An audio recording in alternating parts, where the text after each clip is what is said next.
morning, CHS. I'm McKenna. And I'm Chloe. And now it's time for CHS Today. Today for Black History Month, we would like to recognize Gordon Parks. Parks was a self-taught photographer, author, poet, and filmmaker.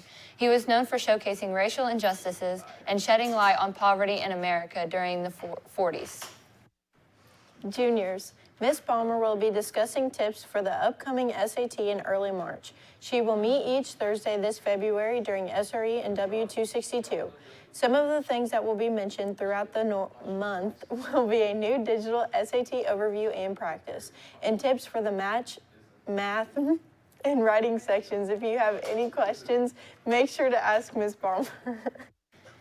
If you took 3D art during the first semester, Ms. Kane is asking that you pick up your clay projects. If you have the rest of this week to pick them up, so please make sure you stop by room W184 if you have not done so already. The French Club will be making crepes tomorrow during SRE. Seniors and three-year graduates, local scholarship applications are open. All applications are due by March 9th by 4 p.m. There will be a student government meeting tomorrow during SRE in Mr. Horn's room. New members are welcome. This is an opportunity to be a voice in the student body. Next Tuesday, the academic teams will be hosting an in-person home meet against Centerville, Lincoln, and Knightstown. Dinner will be at 4:30 in the cafeteria, then team members will move to the auditorium at 5:30 for the meet. Make sure you wear your academic team shirt and ask your coaches if you have any questions.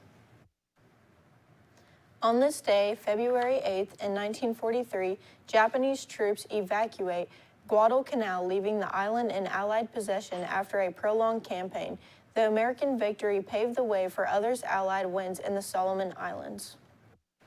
A napping polar bear image has won the top wildlife photography prize. The thought-provoking image is a stark reminder of the inaugural bond between an animal and its habitat, and serves as a visual representation of the detrimental impacts of the climate warming and habitat loss. This January was the hottest on record, pushing the 12-month global average temperature over 1.5 degree threshold for the first time ever. The world just had its hottest year ever recorded, and 2024 has already set a heat record for the warmest January ever reserved. The service said that January of 2024 had a global average air temperature of 55 degrees Fahrenheit. Lunch for tomorrow will be chicken noodle soup with seasoned corns and a whole grain dinner roll. Other options consist of a cheeseburger with oven-baked curly fries. It's getting warmer outside. Will it stay that way, Kaylee?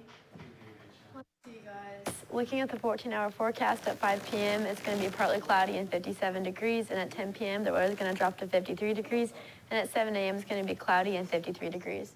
Looking into the rest of the week, on Friday, it's going to be partly cloudy with a high of 53 and a low of 54. On Saturday, we're going to have a 40% chance of rain with a high of 56 and a low of 31. And on Sunday, it's going to be partly cloudy with a high of 48 and a low of 35. That's all for the weather. Now back to the desk. Thanks, Kaylee. Now over to Blaine with the sports. Thanks, guys. There will be a tennis call-out meeting next Thursday at 4 p.m. in the hallway outside of the auditorium. Sports action for tonight is boys freshman basketball against Shenandoah starting at 6, and boys JV and varsity basketball away at East Central with start times of 6 and 7:30.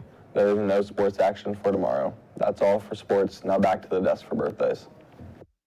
Thanks, Blaine. The only birthday for today is Aubrey Eggers. Birthdays for tomorrow are Adrian Fannin and Mackenzie Powell. Happy birthday. Happy birthday. Again, I'm McKenna. I'm Chloe. I'm Blaine. And I'm Kaylee. And that's all for CHS Today.